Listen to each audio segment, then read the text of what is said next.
Support for the roundup comes from Symphony 3. Councils around the country are working hard to keep their communities safe and prepared before, during and after emergencies such as bushfires and floods.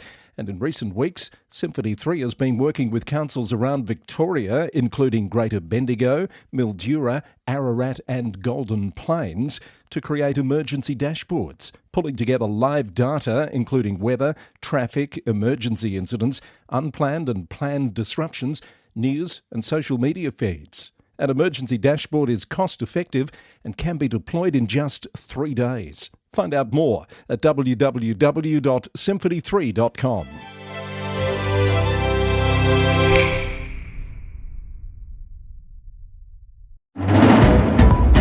Coming up in a special edition of the Local Government News Roundup Summer Series, a plea for people to stay away from fire-affected areas. A council survey of young people shows high levels of psychological distress. A call for changes to new laws in Queensland with fears they'll lead to more costly by-elections. And Tony Raunic joins me to discuss the recently released Darebin Municipal Monitors report and the use of monitors more broadly at councils across Victoria. Hello, I'm Chris Eddy. This is the Local Government News Roundup, brought to you by the Victorian Local Governance Association, the national broadcaster on all things local government, with support from Symphony 3, simple, connected customer experiences. It's Wednesday the 14th of January, a little bit of news to tidy up since our last edition, and then I'm sitting down with Tony Raunic from Hunt & Hunt Lawyers to talk about municipal monitors. Rural Councils Victoria has paid tribute to the many councillors and staff working in difficult conditions, fighting fires on the front line or in service and support roles. It says devastating events like the fires remind us just how indispensable the work of local government is to communities. But RCV has also made a polite request for people to stay away from fire-affected areas, saying now is not the time for rubbernecking or fireground tourism. The time to visit will come in the weeks ahead. A Mission Australia youth survey of young people aged 14 to 19 in Alpine Shire has found that while most feel safe and connected to their community, 46% experience moderate to high psychological distress, with mental health, school stress and cost of living pressures being major concerns. Mayor Sarah Nicholas said the council will use the findings to advocate for more accessible youth support services and wellbeing programs across the region. Macedon Ranges Shire Council has awarded a new 8-year contract to Four Seasons Waste for curbside bin collection services, which includes using new Euro 6 emission compliant trucks and a fully electric bin maintenance truck. Bay 93.9 reports on the phased implementation of a 24-hour cat curfew by Wyndham City Council this year, requiring cat owners to keep their pets within property boundaries at all times. There will be an education campaign while the current 10 p.m. to 6 a.m. enforcement remains in place during the transition period. To New South Wales, Federation Council and Berrigan Shire Council are sending emergency preparedness toolkits to all households starting next week. The toolkits include 72-hour campaign materials and paper emergency plan templates to help families prepare for the critical first 3 days of an unexpected emergency. Yass Valley Council has launched a recruitment campaign to fill vacant roles across the organisation. It follows a 4-month review that modernised its management structure, aiming to attract skilled workers, especially locals, to support major upcoming projects and community services. CEO Gayleen Burley said the changes mark a positive step forward for the council. Queensland councils are urging the state government to abandon new laws requiring councillors to resign before running for state parliament. LGAQ argues the new laws will deter civic participation and force costly by-elections on ratepayers. The Australian reports that the government is defending the changes, saying the recent shift to fixed-term elections for state and local government has created a different political landscape that requires certainty and stability. Toowoomba Regional Council's credit rating has been affirmed as sound with a neutral outlook by the Queensland Treasury Corporation, reflecting the council's strong financial management and ability to deliver essential services, according to its mayor, Jeff McDonald. Whitsunday Regional Council is consulting residents currently on whether to maintain 6 councillor divisions or adopt an undivided electoral model for the 2028 local government elections. The consultation runs until the 22nd of February. And a new mural has been unveiled at Glenorchy Council Chambers in Tasmania, featuring natural landmark Humphreys Rivulet and native wildlife in vibrant detail. The artwork by Tasmanian artist Trent Fisher is part of the Council's Glenorchy City of Arts 2040 strategy and represents the first of many planned murals to celebrate the city's landscape and cultural identity. Tony Raunic is the principal at Hunt and Hunt Lawyers in Victoria, a regular contributor to VLGA Connect, which is in recess at the moment, so I'm having a little bit of withdrawal symptoms. So I've invited Tony onto the Local Government News Roundup. Hello, Tony. How are you? I'm good, Chris. Great to talk to you for the first time in 2026. Yeah. Indeed. And good to have you on the Local Government News Roundup. You've been here in news grabs at various times, but it's the first time we've sat down for a chat in this slightly different format. And the reason I wanted to catch up with you is municipal monitors in Victoria. Pretty unique use of this intervention, if you like, from the state government. And can we start with Darebin, Tony? Because I know you've taken some time over the break to have a look at the Monitors report that came out just before Christmas. And firstly, I want to ask you, why do you think this report took 6 months to see the light of day? Yeah, I pondered that and I wondered whether it was related to Anne Howard taking on the CEO role there in July, and maybe they wanted to give her a bit of clear air to get her head around the report. Presumably, hopefully she got an early copy of it, and she's not, like the rest of us reading it after it was released on the 17th of December. But as you say, June Anstey and Ross Millard delivered their report, or it's dated the 30th of June 25, so we assume it was delivered to the minister around that time. So, yeah, 6-month delay seems quite a while for this to, see the light of day. Normally, you'd think that means there's something particularly controversial in it, perhaps, that it's taken the minister some time to reflect on and perhaps prepare a response to, but there's nothing really that jumps out like that?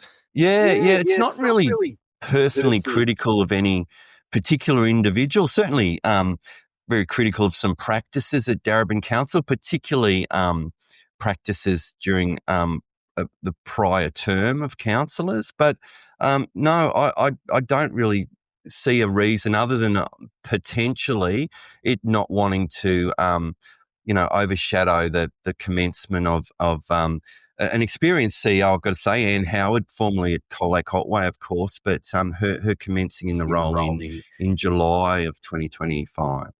So this wasn't the first time a monitor's been installed there at Darebin. We've had a few instances of intervention required. What precipitated this particular appointment of monitors? Yeah, it was interesting. I mean, the terms of reference refer to the usual governance concerns and councillor conduct issues, but the report itself reflects on concerns having been raised with the minister in letters received from a relatively small number of councillors, but also correspondence received by the minister from community members. And that's a theme we're seeing with monitor appointments over time, Chris, where we've seen this current minister being quite willing to respond and appoint monitors after receiving correspondence from existing councillors and community members, often former councillors in those community members, of course.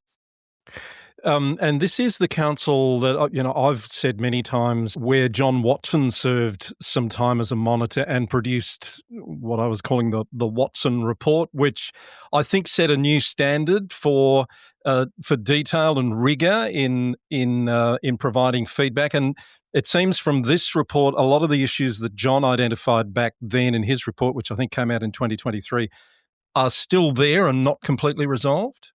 Yeah, that's right. I mean, there's even this report, the municipal monitors spoke about, behaviour at the council that, disrespectful interactions and behaviour being experienced by both councillors in interpersonal relationships and relationships between councillors and staff that had become so normalised, this dysfunctional behaviour, they called it the culture of Darebin. And some of the examples were, for example, appointment of the new CEO. The CEO recruitment committee originally in 2024 was a delegated committee, so not all the councillors sat on that committee.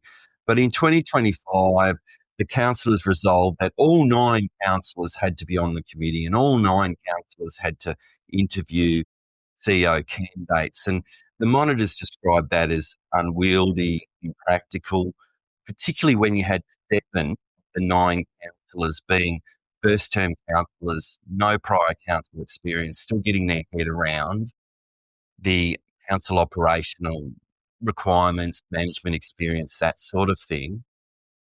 But I think probably the real, really good example of dysfunction is the overuse of notices of motion. And It's often a signal for what's happening underneath the surface, isn't it? A barometer. yeah, it's I think we have that sense that if councillors have to resort to notices of motion to make their points, to be effective, to feel that they're having an influence on outcomes, then it suggests that they don't feel that those normal council or discussions, briefing sessions with the CEO are effective forums for them.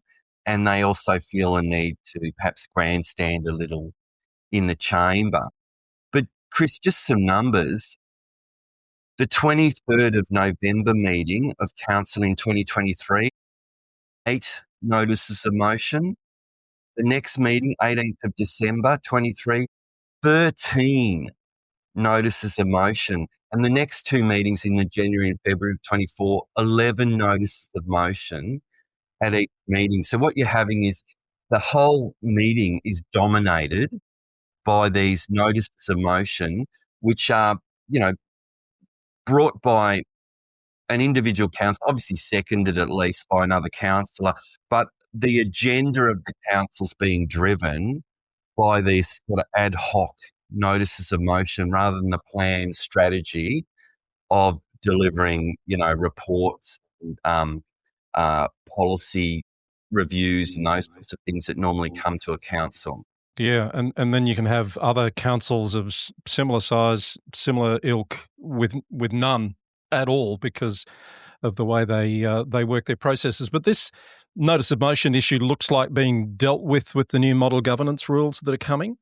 Yeah, I would think so. Certainly, the municipal monitors here in this final report for Darebin Council have recommended that the council governance rules be amended to limit the number of notices of motion per council meeting to a maximum of 2, and also recommended that the minister include such a provision in any future model governance rules. So I think there's little doubt that if we do see model governance rules in the sector, there will be substantial limitation of notices of motion. You talk about the different periods of dysfunction here, but there were some kind words about, let's call it the Sue Wilkinson period, weren't there? Yeah, well, actually, Sue Wilkinson seems to have had a really positive calming effect upon the council. Her tenure as CEO, which was quite an extended tenure, 5 years, and we often see, I guess, CEOs serve for periods like that, but in the Darebin context, that's quite a long period of service. But from 2017 to 2022, the Sue Wilkinson period as CEO, we saw these relatively positive working relationships between the CEO and the councillors, a relatively cohesive council with, albeit a dominant majority, but they were unified. The council was therefore functioning. Sue resigned and left in March of 22, I think it was, and then not long thereafter, we started to see this dysfunctional conduct re-emerge and escalate. And the monitors actually comment directly on this. The impact that Sue had positively, and then the with her departure, the decline in the functioning of council. Yeah. A few other recommendations in there around CEO recruitment process and policy. You touched on that very briefly. I was interested in this one about council agenda papers and restructuring the material that gets presented to councillors. It took me back, Tony, to a time when I worked for a CEO who had a one-page rule. It was like your report can only be one page. It has to be concise, get to the point, allow councillors to understand the high-level issues, delve into the detail with attachments, etc., if need be. Now, that might be a bit extreme. That's not what's being recommended here, but it is on the path to that, isn't it?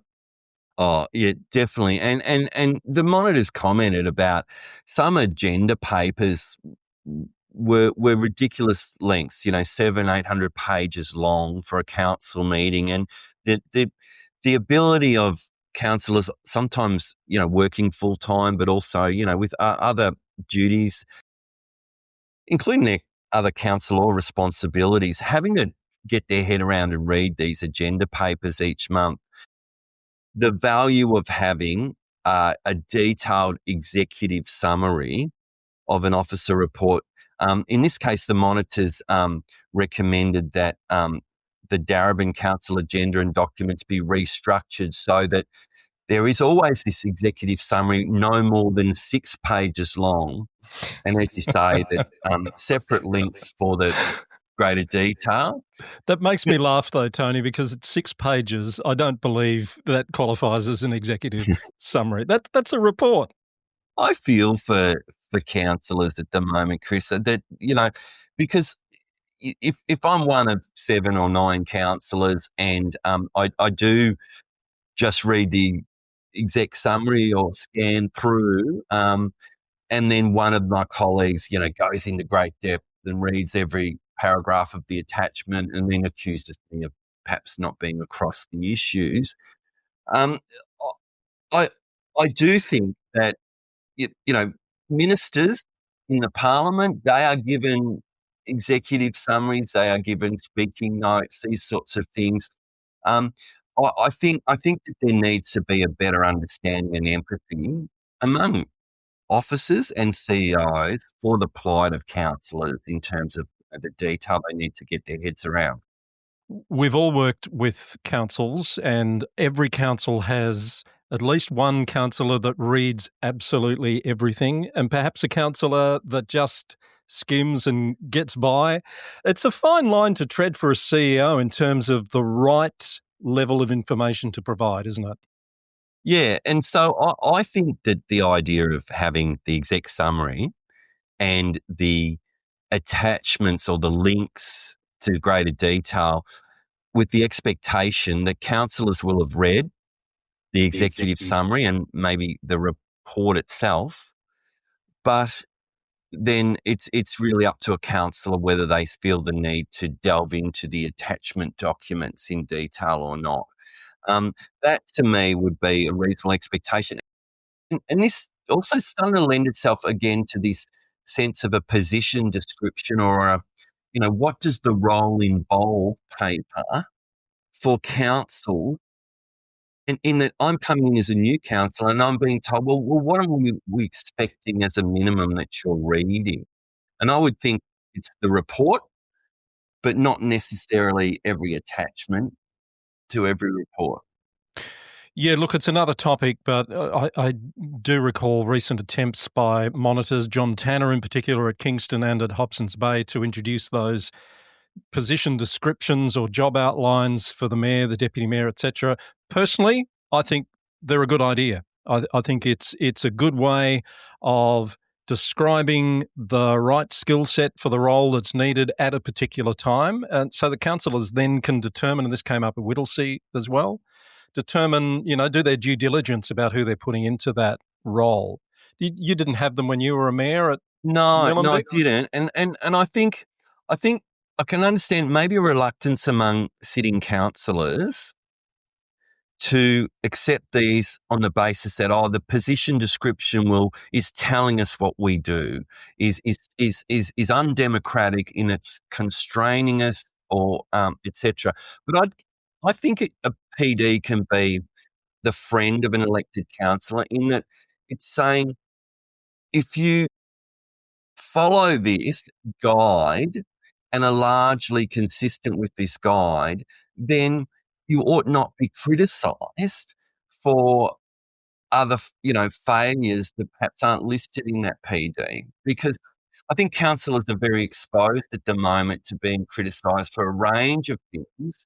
At times, they're often told they need to stay away from the operational, and then there's an incident at council, they're criticised for not having asked questions in the lead up. So I think the position description can help that conundrum.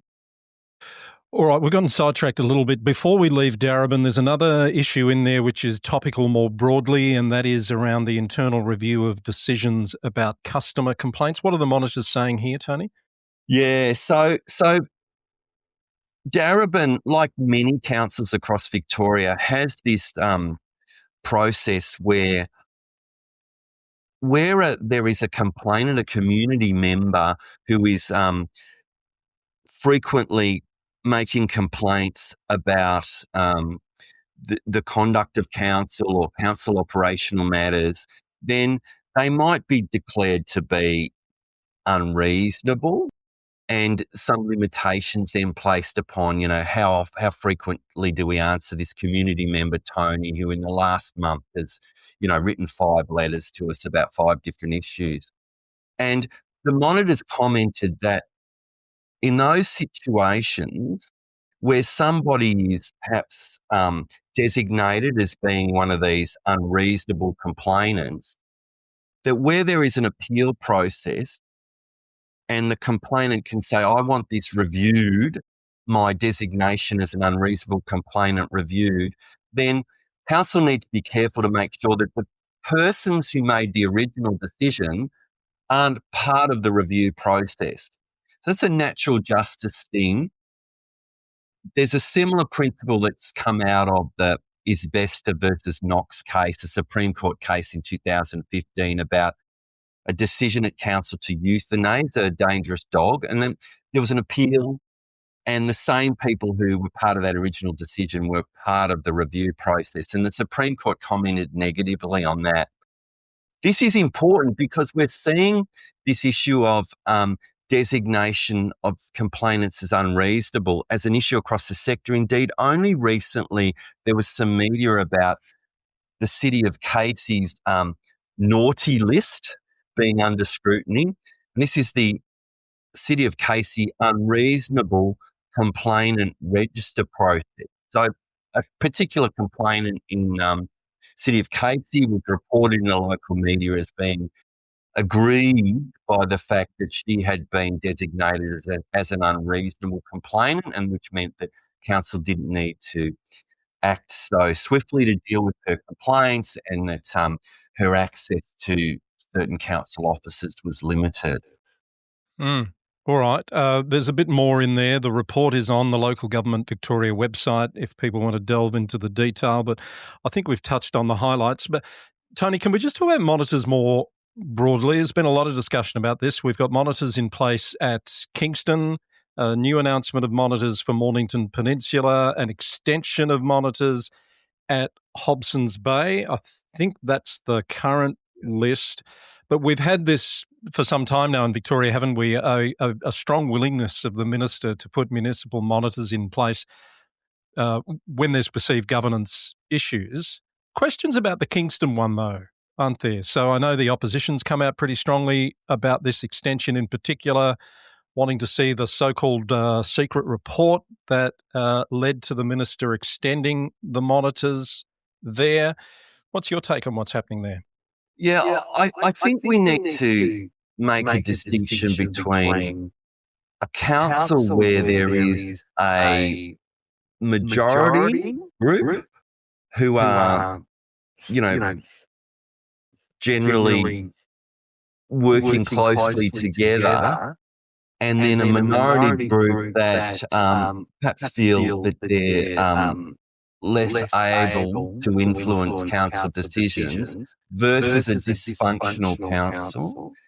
And I think we're at times seeing monitors being appointed on the basis that, there's a minority group of councillors who feel less effective, and they're complaining, we're not getting our motions up. To So me, are that's you not thinking of functional. Kingston or Mornington Yeah, Peninsula or both when you Queensland, say that? Mornington Peninsula. I think that the consistent theme there is that there's perhaps been a change in the power balance at the council, and people who've been in the majority have moved into the minority.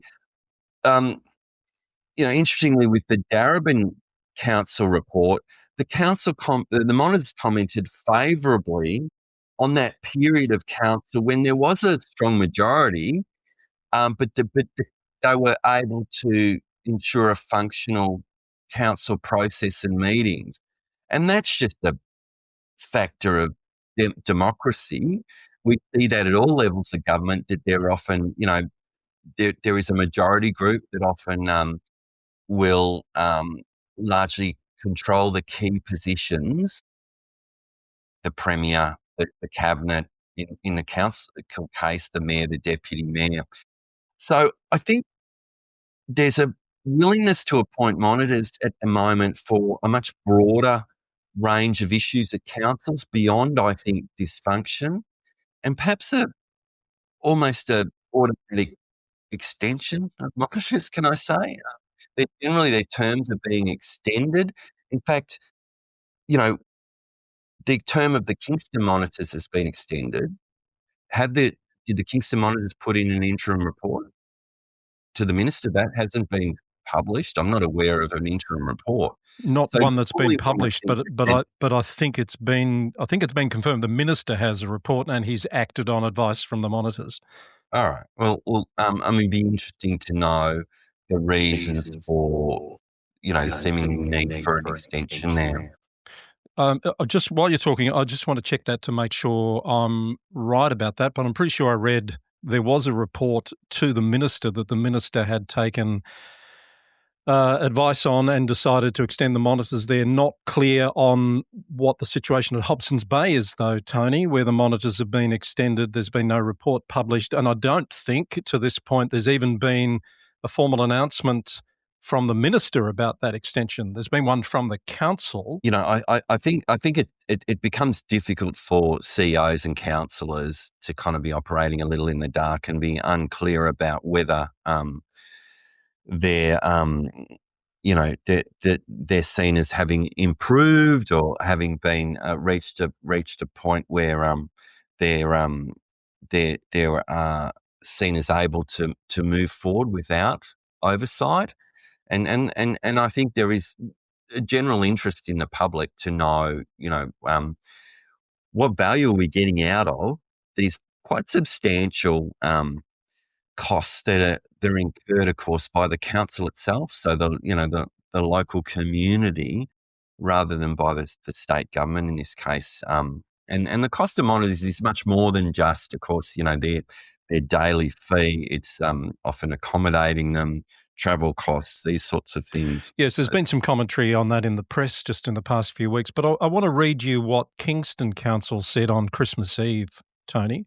It said, and I quote, "It is understood the monitors have lodged an interim report with the Victorian Minister for Local Government and will take further time working with Council before lodging a final report in mid-2026. Goes on to say that the Mayor and the CEO had not been provided with that interim report or any other information on concerns that would warrant an extension. Yeah. So, I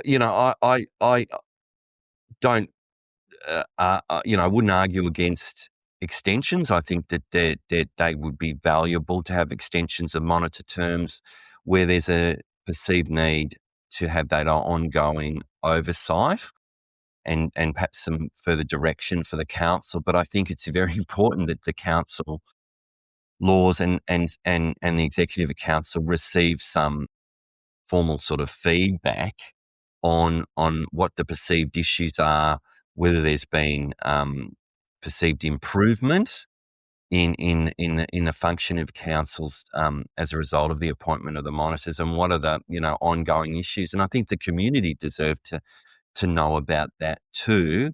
And so it's important, I think, that interim reports are published in a timely way. And there's certainly calls for that from the opposition and from others. On the Hobsons Bay one, Tony, there's been an announcement from Hobsons Bay on the 7th of January that a second monitor has been appointed. That's Rebecca McKenzie, who's also going into Mornington Peninsula. So she's joining John Tanner, and they've been extended to the 30th of June. Nothing in that release about reasons for the extension, so we assume a final report will come. But all of this sort of leads into a bit of confusion too that I've noticed in some of the discussion that's happening about the purpose and the role of monitors. Some people expect the monitors to go in and fix issues that they see, but they're there to observe and report back to the minister primarily, aren't they? Yeah, well, that's correct. But with the tradition of the monitors' reports being publicly released, and the fact that the reports are paid for by the local community or the local council, I think that there is still some public interest in knowing what the perceived concerns are, what the monitors' observations are about the conduct of council governance arrangements. Yeah. And just to close the loop, Mornington Peninsula announcement 23rd of December of the appointment of Prue Digby and Rebecca McKenzie. And the council said pretty much what I just said to you, Tony. Monitors don't replace councillors or the chief executive officer or council staff. Their role is to provide independent oversight and report back to the minister on council governance matters. Yeah, and that's certainly the role, as you say. But it's certainly in the past we have seen monitors counselling with an S, counselling councillors about the way they're going about their role contemporaneously. Yeah.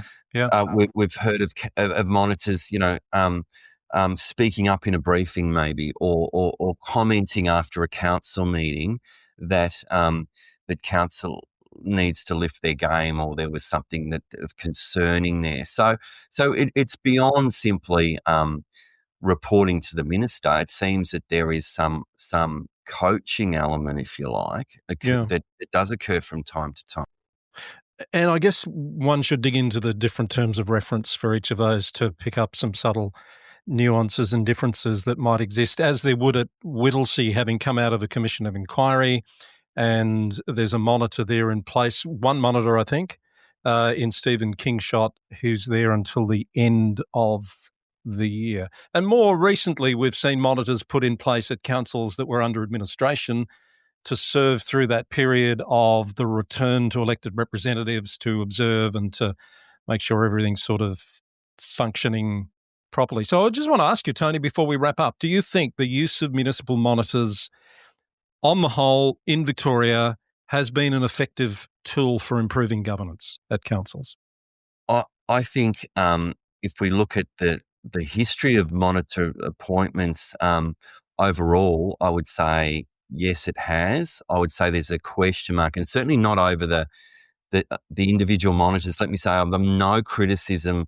They're very experienced, well-credentialed individuals, including some of the people who've recently been appointed and don't have experience as municipal monitors. They have extensive experience in local government, and I think are great appointments. I think more recent over the last perhaps over the last 18 months, 2 years, there seems to have been, I think it's a more of a politicised decision to appoint monitors, it would seem. There have been various calls from different parts of the state from people who think their council should have monitors or some form of administration. There's some talk about it in Wyndham at the moment. There was talk at Hobsons Bay a while back, and it's only just more recently occurred. Do you think, I don't want to get you in trouble, Tony, but do you think there's any particular obvious dysfunctional councils in the state that surprise you that they don't have or haven't had monitors in place? You don't have to name them, but they do exist, don't they?